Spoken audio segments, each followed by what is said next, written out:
Okay, looks good. Heading down the hill. Well, here we are in Ferrari's first all-wheel drive car. A four-seater that looks a bit like a wagon. What's going on here? Let's drive the Ferrari FF. Check this out.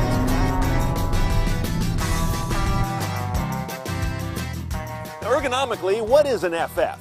It's a car with four seats, the back two of which you'll notice are actually pretty credible. Two doors, of course. Ferrari swears up and down they will never, ever, ever make a four-door. They're looking at Porsche when they say that. A V12, of course, because this is a very premium car for Ferrari, and a GT, meant for long-legged athletic touring, not so much track use. And of course, the thing you either love or hate about it is this shooting brake design, as they call it. Kind of a hatchback meets a wagon with a camback cut-off rear lid. It gives you fairly good cargo space in the back. And flying over all of this is an optional panoramic glass roof, perhaps the biggest I've ever seen. I could actually sleep on that. It doesn't have any movement, not tilt, not slide, nothing. But it does let in a ton of light and supposedly only modest heat because of a special high-tech film. Now, the inside of the FF is a beautiful cabin, very kind of low-slung and sporting. It matches what you'd expect the inside of a Ferrari would be like. The first thing that draws my attention, though, is an unfortunate thing. This ancient Chrysler parts bin head unit. I think the last time I saw one of these, it was literally in a town and country about 4 or 5 years ago. It's not a non-functional unit. I mean, it gets the basics done, but it does not befit the quality of this car. The map display is crunchy. It's also very small. On the good side, though, its touchscreen is exceptionally responsive. Things move quickly. And its voice command is actually very quick as well. It doesn't lead to any connected services. There's no app support. You've got real basic sort of built-in media here and a crunchy-looking map. Now let's get on to some things that this car has that are unique. First of all, over there on the passenger side, that's optional for thousands of dollars. I wouldn't spend the money, but it gives your passenger a look at your RPMs, trip odometers, mile per hour, gear position, and all kinds of stuff that I guess keeps them from being bored. It's one of the oddest displays I've seen in a production car. I would say something otherwise for what's in front of the driver. This is a great driver's office. In the center, a great big mechanical tack. On the sides, all video-based gauges, either a digital or analog speedo on the right. And on the left, you've got various settings, but primarily you're going to look at your VDA, your vehicle dynamics setup, which will change depending which drive mode you're in.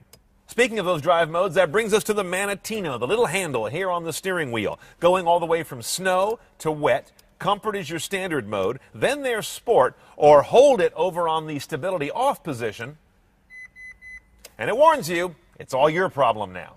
Start buttons are common these days. On the wheel, not so much so. That's very Formula One stuff. This shock button doesn't change through all of your different suspension modes. The Manatino does that, but this does put you in what they call bumpy road mode. It actually does soften things up. You would look at these and think they're shift paddles. In fact, the paddles are these nice big magnesium guys behind here on the column. These are your turn signals. It's a Ferrari thing, left and right. It's actually very intuitive. Not so much so the horn. You can press here all day and all you're going to get is an angry airbag. The horn's up here on these little delicate buttons under the leather.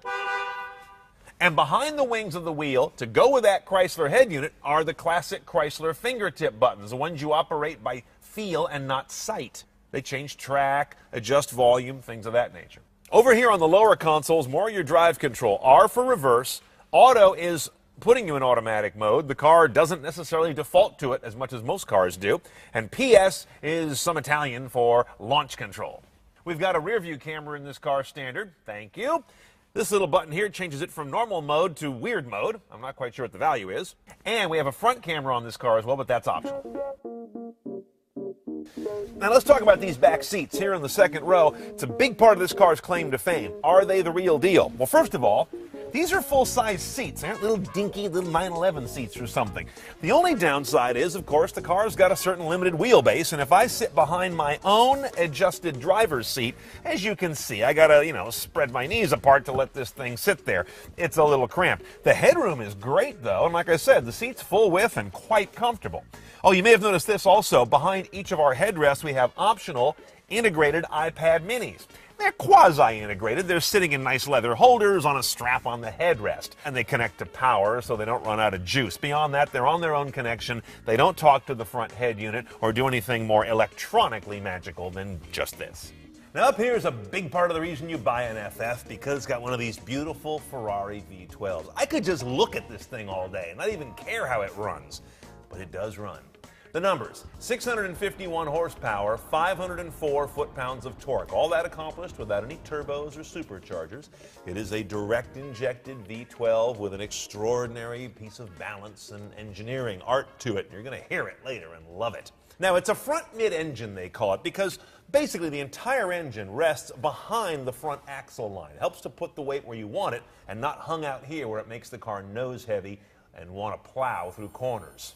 Now, the power coming out of this guy you'd normally expect goes to a transmission right about there. Instead, the transmission's way out in the stern. When you put it back there, it's called a transaxle. And it's a 7-speed dual-clutch automated manual, as you might expect. But because this guy's all-wheel drive, which is one of its headlines, there's another little mini transmission up here on the front of the engine called a power takeoff unit. It's basically a little 2-speed gearbox that runs just the front wheels from time to time. We'll talk more about that when we get on the road. You're going to get this 4,100-pound car up to 60 in a very quick 3.7 seconds. So far, nothing here under the hood is disappointing. Except for one thing, the MPG. If you care in a car like this, it's 1116. Figure you'll get 10 or 11 average. The first thing you notice on the road is that incredible exhaust sound. Even before you pick up on the performance, it sounds like it's going to go fast. And then it does. In comfort mode, it's the most athletic thing you've ever driven. In sport mode, it's even more so. What might surprise you if you drive this car is not this massive kick of low-end torque the minute you tip in on the throttle, but the power comes on smoothly and evenly for so long, because that lofty red line is not a false promise. Dual-clutch transmissions are not always the most refined. This one absolutely is. When you want it to behave like an automatic, you hit the auto button, put it in comfort mode, and this is a very refined boulevard cruiser. And then, of course, when you get into sport mode, drop it into manual shift mode, bang, bang, bang. It's like a Ginsu knife cutting between the gears. It's sharp and it's quick, and it just takes a flash.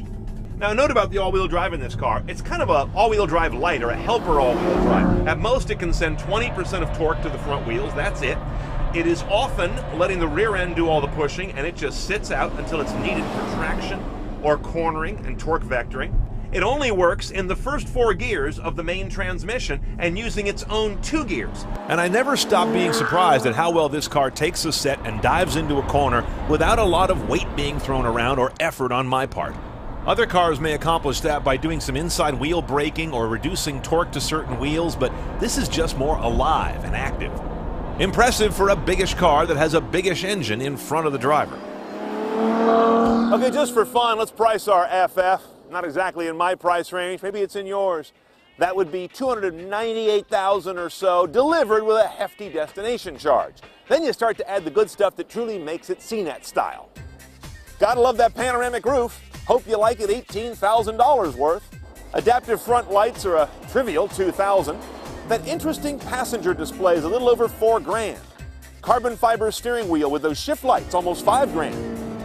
Add a front camera to the rear for $3,200, upgrade the audio to Quantum Logic for almost $6,000, and integrate those 2 iPad minis on the backs of the front seats for $5,300 the pair. And you thought Apple charged a lot for those things. All in, we're at nearly $350, and I haven't even begun to pick up all the different sort of exterior and interior customization options. The FF's not just unique for Ferrari, it's a unique car with its all-wheel drive, its sort of gentleman's express layout, its purebred V12, and its exquisite handling.